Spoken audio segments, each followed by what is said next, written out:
The United States Navy's Task Force 66 successfully conducted a critical operational test of its next-generation unmanned surface vehicles, USVs, at Port Wojenny, Gdynia, Poland on May 9, 2025 as part of the multinational Exercise Arcane Thunder 25.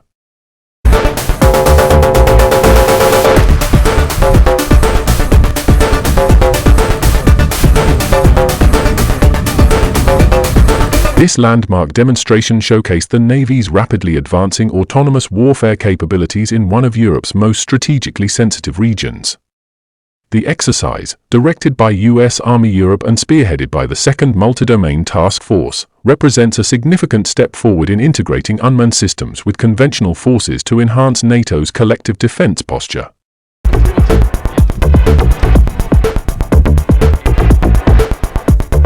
Port Wojenny, Gdynia selection as the demonstration site carries profound strategic significance.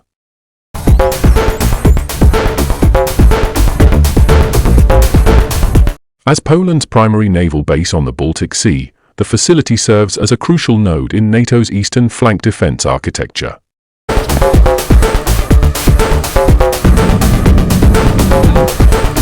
The port's proximity to Russia's heavily militarized Kaliningrad enclave and the strategically vital Suwałki Gap makes it an ideal location for testing systems designed to counter emerging threats in contested maritime environments.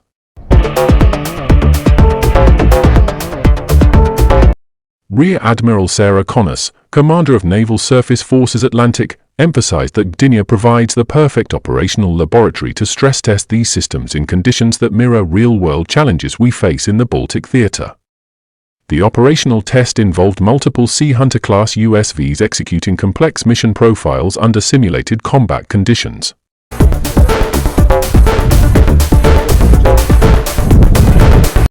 Sailors from Task Force 66 demonstrated the platform's capabilities in mine countermeasures, anti-submarine warfare, and electronic surveillance missions. Particular note was the successful coordination between unmanned vessels and the Arleigh Burke-class destroyer USS Roosevelt, which served as the command and control node for the exercise. The USVs autonomously identified and tracked multiple underwater and surface contacts while maintaining constant data links with both ship-based and shore-based command centers. Defense Secretary Lloyd praised the demonstration as a quantum leap in naval warfare capability during a Pentagon briefing.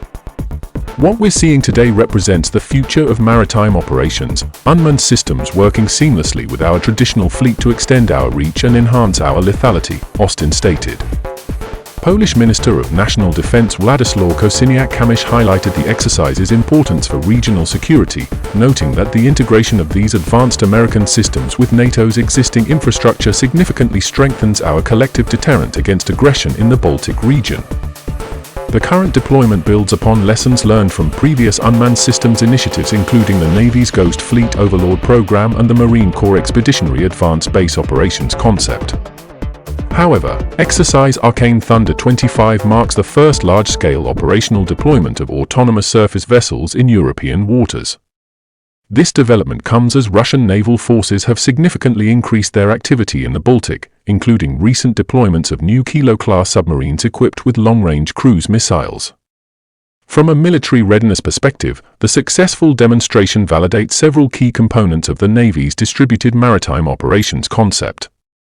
Vice Admiral Daniel Martin, commander of U.S. 6th Fleet, explained that these unmanned platforms give us persistent surveillance and strike capabilities without putting sailors at unnecessary risk, allowing us to maintain constant pressure in contested areas. The systems tested during Arcane Thunder are scheduled to achieve initial operational capability by late 2025, with plans to deploy them alongside traditional surface combatants in carrier strike groups. The political implications of this technological demonstration are far-reaching. The Biden administration has framed the deployment as part of its broader strategy to strengthen NATO's eastern flank while reducing risk to U.S. personnel. Congressional leaders have already signaled support for accelerating funding for unmanned systems in next year's defense budget, with Senate Armed Services Committee Chairman Jack Reed calling them game changers for maintaining maritime superiority.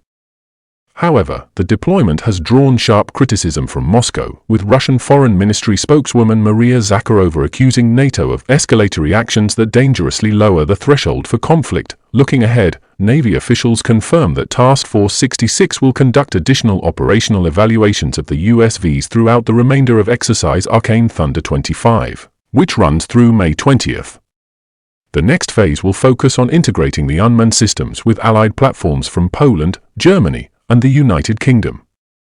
Meanwhile, the Pentagon is reportedly fast-tracking development of an armed variant of the Sea Hunter-class USV that could be deployed to the Indo-Pacific region as early as 2026. As the sun set over the Baltic Sea following the successful demonstration, one thing became abundantly clear: the future of naval warfare has arrived, and it operates without a crew. The men and women of Task Force 66 have taken a monumental step toward revolutionizing maritime operations, ensuring American and Allied dominance on the world's oceans for decades to come. This is defense correspondent Michael O'Brien reporting from Gdynia, Poland for National News Network.